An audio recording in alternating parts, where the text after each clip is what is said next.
Recently, I was in Switzerland. This kind of Switzerland, not this one. And I painted this.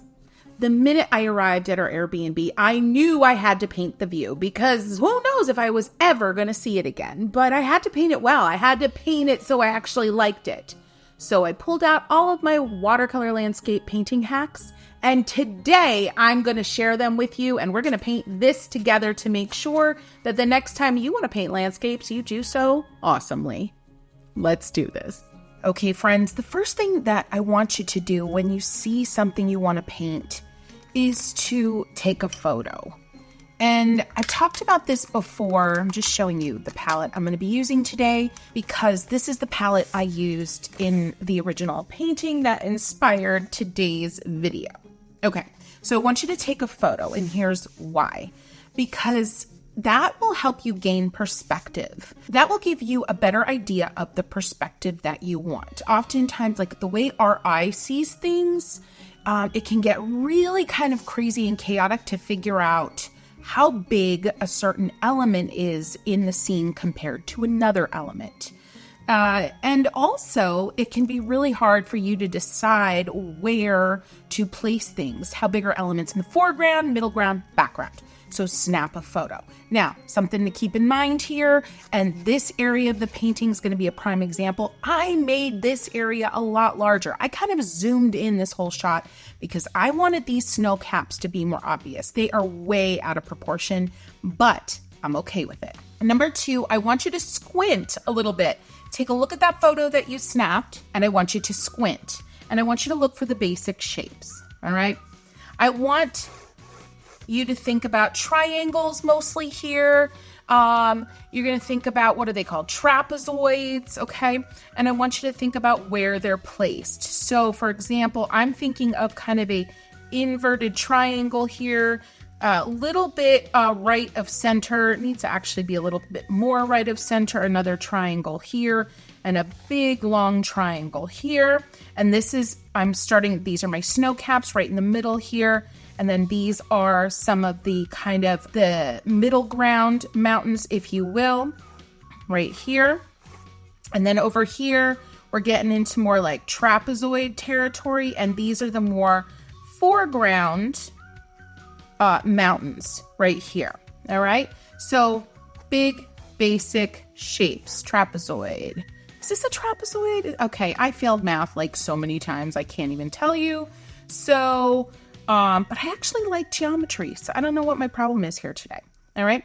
And then you've got your snow cappers, just a general idea. But look, inverted triangle, regular triangle, trapezoid, trapezoid, trapezoid. And squinting helps you see that better. Now in the front here, I totally made this up, and we'll get to that a little bit later. I again want you to squint. So this is kind of my third hack. Number 1 was take a snap, take a photo to get your perspective. Number 2, squint so you can see these basic shapes. And now we're on to number 3, squint again and make note of your darkest values. Very dark, I'm gonna put a little tiny X, darkest values a little bit here. Darkest values, that is gonna kind of ground your whole painting. And then friends, number 4, I want you to add things that don't actually exist. This tree, if you remember, wasn't really in full bloom, number 1, and it wasn't really in the scene like I'm adding it here. And I'm actually embellishing. I might go up a little further into the water here with this one, because why not? I'm doing this a second time. I might as well elaborate a little bit, all right? And then friends, number 4 is 3 layers. So we're about to get into the 4th hack, which is just painting on this thing. 3 layers. You're going to do your first layer of washes, establish some of your really dark values, and then get into your second layer with some shadows, 3rd layer with your final details. Let's get into it. Okay, I am using my 3/4 inch dagger. That's the It's Just paintbrush, the Free From Fear collection. That's what that one's from. And I'm going to go in with just some murky blues, kind of whatever I've got on my palette here. I added a little bit of blue to what was here in the corner because it was more green. And I am just going to, I often start with kind of my mid values, kind of the middle of the road in terms of light and dark, just to kind of establish and make sure that these basic shapes that I drew out are still kind of making sense. And I'm feeling like they are just by getting some of these mid values on. And then a little bit more up here, got a little mid value kind of going on. So your mid is your middle of the road in terms of light or dark, and then your darkest can be your dark and lightest and so on and so forth. All right. Now, the thing you want to keep in mind is you want to keep this area open here for your snow cappers. So this is a little bit of an interesting situation because not all landscapes have snow-capped mountains. They just don't. So I am going to, because of that, I'm going to rough in a little bit of a sky. Now, the sky on the day that I painted this was super cloudy, right? And I was embellishing a lot because I've actually seen Brienne's when it's not cloudy, and I know that that sky can get bright blue. And when I say I embellished because I made my sky in the original painting kind of murky like I am today. And friends, I'm just laying down a mid-value kind of purpley muted, dirty purple. And I'm just blending it out into nothing. And that's all I'm going to do right now, because the only reason I'm doing this right now is to save my snow cappers. That's it. That's the only reason I'm doing it. I just want to remind myself and keep that detail top of mind, because to me in this painting, it's a very important detail. Going back to what I said, the only reason I mentioned I embellished because the day was cloudy, I still maintained really bright blues in the waters because I wanted to, right?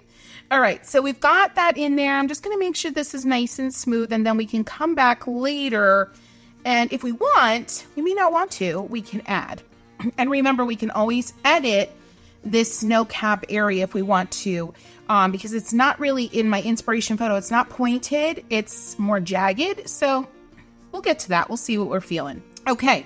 I'm going to go ahead in, friends, and get some water going. And you're going to take your curved edge of this dagger and you're going to just start doing these sweeping type motions. Now, I'm going to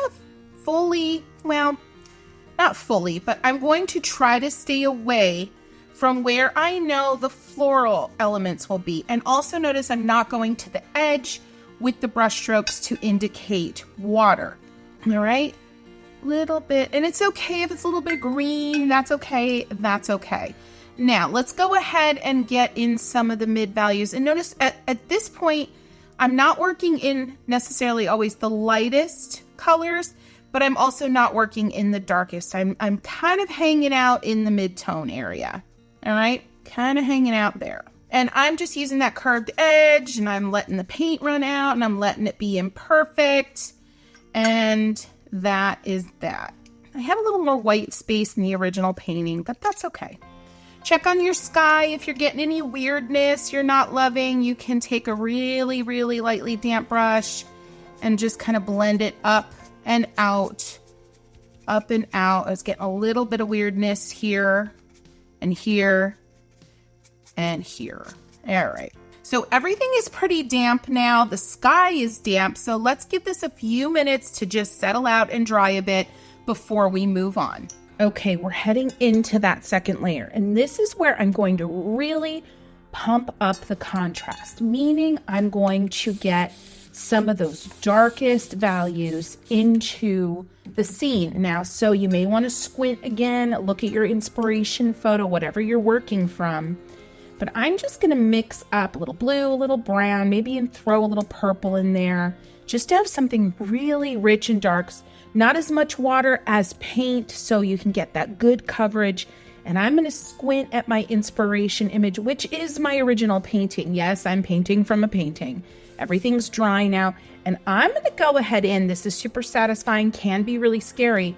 I'm using a 1/4-inch dagger here, and I'm going to add in those really strong contrast moments right here in this mountain, a little bit of definition, got the curved edge down on that horizon line here, a little bit of a hint of like a tree line here along that horizon line. And I'm going to dab in some more color, change the way you're holding your brush if you want to get a little more control. Go down here. And this may seem really kind of like opposite of what you would normally do in, a watercolor painting. Like, gosh, aren't I supposed to start light and keep building up and up and up? And yes, that certainly works. But I also really love this approach. Now, I'm going in with some watered down color and adding some of those really light areas at the same time. And at this point, if you're new here, you're probably like, what is wrong with this girl? Right. And then back to those darker tones and just squint those eyes. And you really want to just really try to pick out and detect those darker areas and get them worked in. And the reason I call this a hack is because it is so kind of against the grain of traditional approaches to watercolor painting. But I have found that it is extremely enlightening when it comes to establishing kind of satisfying results in a painting very quickly. Now I'm kind of getting into those mid values as my paint runs out, and that's okay. All right, I'm not even touching the snow caps. I'm staying away. I want to get a little bit of purple. So going back to those mid-tones in this area right here, a little darker, and just get a little kind of a sense of atmospheric perspective. If you're like, what the heck is that? I've got some videos in the description here where I do talk about atmospheric perspective, but the short of it is basically you perceive things that are further away to be more purple or blue, and your eye perceives things in the foreground to be more yellow. So that can help with this kind of illusion of depth that you're trying to create in your paintings. All right, cool. Okay, now I'm gonna head over here. And I remember these mountains being a really almost like fall-like green, which was a little surprising to me, considering it was early spring when I was there. But I'm just going to go ahead and just get in just some mid-tones, slightly darker than mid-tones. I'm mixing up the colors. I've got some blues, some greens, and I'm just dabbing, holding my brush way out towards the end so I don't try to get too detailed. And then, of course, I'm noticing that really dark value here in this middle mountain. And I'm going a little more blue than my inspiration painting. And then noticing, of course, here too, that I have even a darker value along that horizon line. And what I love is look how quickly this scene is coming together. Look how quickly it is becoming, dare I say, convincing. I'm going to go ahead with a really kind of dry but fully loaded brush full of paint here and add some of those darkest moments to the top of this little range here. That is still damp. If when you apply paint there, if it's just spreading too much, just get out of there and let it dry fully. If you want more control there. And I'm just going back in and just kind of reiterating with my brush some of those darkest areas. All right. So now I want to go in and get some more detail in the water. I'm going to very carefully stay away from what I've been doing here in these areas. But before I do that, I'm just going to get a little bit of that yellowish green on my brush, blot on a paper towel, and then just swipe up a little just to get a little color in there, just to remind myself that no, indeed, these are not snow-capped, snowy mountains that I'm trying to save the whites on. And then just kind of scrub some of that darkness down. And then we will kind of tighten that up and zhuzh that up in the final layer. All right, let's get into that water. You might even want to get a clean area on your palette so you have kind of that beautiful crisp blue. If you're painting along with me, I'll tell you what, this water in Brienne's was like aqua. It was so delightful. So a little bit of blue, a lot of blue, and a little bit of like an emeraldy green. And then with clean water, make sure that's kind of watered down a little bit. And then let's get into it. And I'm just going to be using the curved edge of this 3/4 inch dagger, or you can use like an inch flat wash brush. And I'm just going to kind of be making these rocking motions with my brush. And I'm going to even pick up some heavier color here straight from the half pan as I go. And I want most of the detail to kind of be centralized and aligned with my focal point, which is like right in this area. And then let everything else kind of fade out a little bit. All right, there we go. Really load up on that color and get a few more little rocking smiley facey type of motions back and forth and get ourselves out of there. All right, great. Now I want to add a little bit more detail in the flowers. I'm going to go back to my 1/4 inch dagger, load up with that pink, and we're just going to do a couple of kind of mid-tone pink flowers. Some are going to have, you know, the full 5 or 6 petals. Some are going to be side views. Some are just going to be singles. And not a lot of detail here. Not a lot of detail here. All right. I just want it to feel like a pretty little spray of blooms in the fuzzy foreground. Now, I used some pencil in the original painting, and I really loved it, the way that it broke up this foreground into the kind of the mid ground, if you will. And so I'm going to do some of that here, just a little bit. I'm going to kind of leave that alone and maybe come back to it.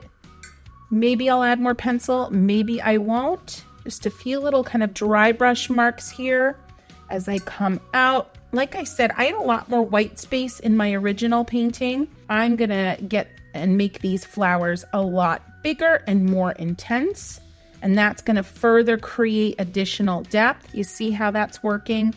They're more intense, more coverage of color, and that feels very foreground to me.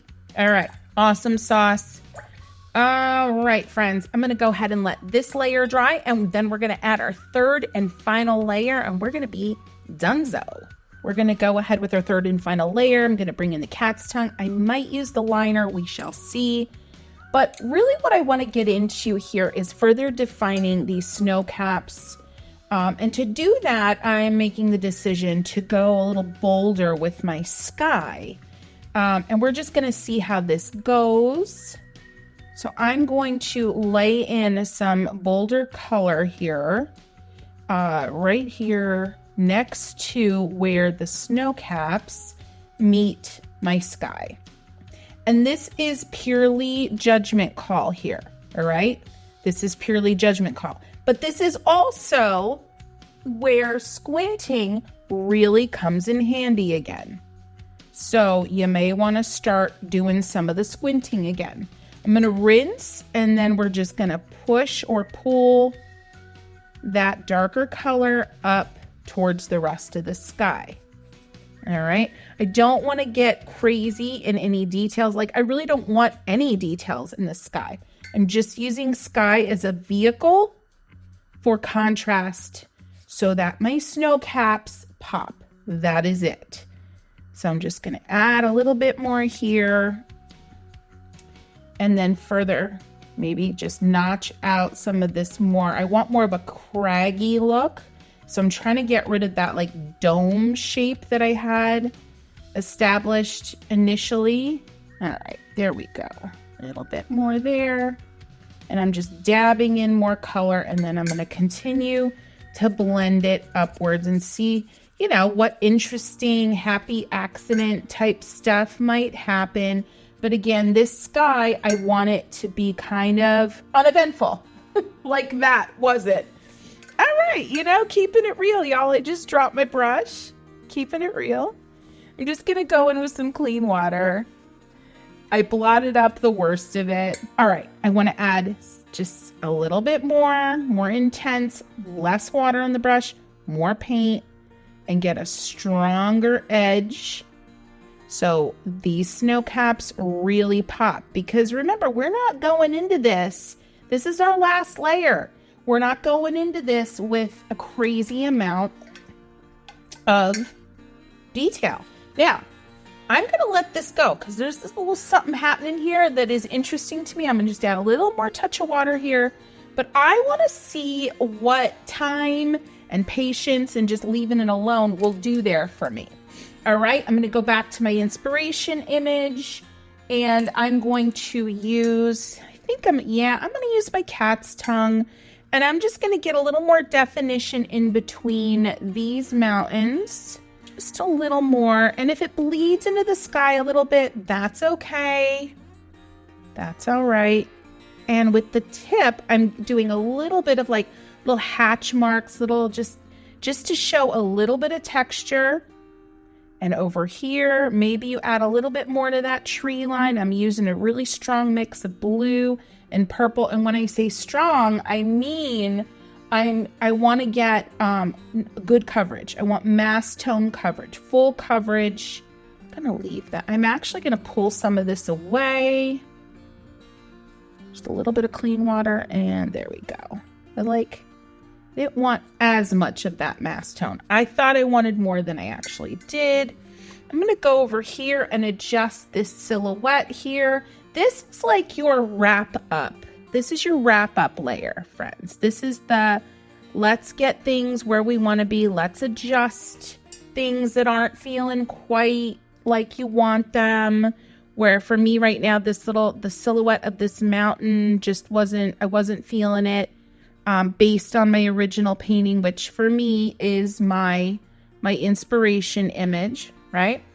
So I'm just adjusting this a little bit, using that cat's tongue. I'm just coming in higher, really just to help also with the focal point situation. There we go. And then a few little taps for texture, blotting some of that up. Now I see how much this one is exploding, so I'm gonna start to control it ever so slightly, bring it back down to earth a little bit, and blend back out after doing that. It's just a sweet little, it almost looks like it's either dawn or dusk. It's really interesting, like those little pops of unexpected color do happen at dawn or dusk, and I'm still happy with what's happening here. There's a little bit of drying weirdness going on over here. I'm gonna fix that, maybe add a little bit of purple to it, and then blend. Clean brush, slightly damp. All right, good looking out. I'm gonna go ahead and use my liner brush, and I wanna get in some mid-tone kind of shadowy moments into the snow caps. And that I'm just gonna carve out some shadows. So these look like craggy slope like areas. A little bit of linear detail in some areas. See how I'm doing that? Just a little bit, little notches, little V's. That's basically what mountains are. There, you've got to look for the areas that you got to look for the V's, you got to look for the trapezoids, you got to look for all the things. Now, I am making this up. I'm kind of doing it. This is the point where, remember I said, let's add the details that don't really exist. This is a hack because at this point, you've got your painting established. This is the point to have fun and to add the zhuzhy you moments, right? These flowers, they're the zhuzhy me moments. They don't really exist in my inspiration whatsoever. All right, I'm gonna add a little something there, and then a few little, not dots. I don't want dots because that's not what's really happening on these snowy, craggy mountains, but you're seeing, when you see those in the distance, you're seeing those little areas that could almost be interpreted as dots. You're seeing rock kind of pop up in high points throughout the landscape. A little bit too much color on my brush, and I'm just dabbing it off screen and then bringing it in here and scrubbing. And honestly, I think this is a fun place to leave those snow caps. This is a little dark, this little area here, so I'm going to add a little bit of water and scrub it out. A little more water. Yeah, there we go. That lightened it up quite nicely. So basically you're trying to make rock faces, shadow areas, and little craggy areas. And have fun with it. I've used a combination of shadow washes, these little notches where I come in from the sky, which is still wet, and separate some of these mountainous areas. And then I've got some linear details. It almost looks like half of a crosshatch, if you will. And that's really it. That is really it. Now you could then go ahead into the water if you want. You could add a little bit of small linear detail kind of moments to the water if you want some more detail like that, or you could leave it as is. Because I'm kind of vibing with this area as my focal point. So we really want the eye to go there. I might even add a little touch of pink right in here to bring that eye in a little bit more, even so. And then, friends, let this dry again. You're at your end. You can come in later and tighten up these areas, but don't fret. Easy peasy. And this is a Swiss watercolor landscape done the fun way. And yeah, we're out. It's all good. Happy painting.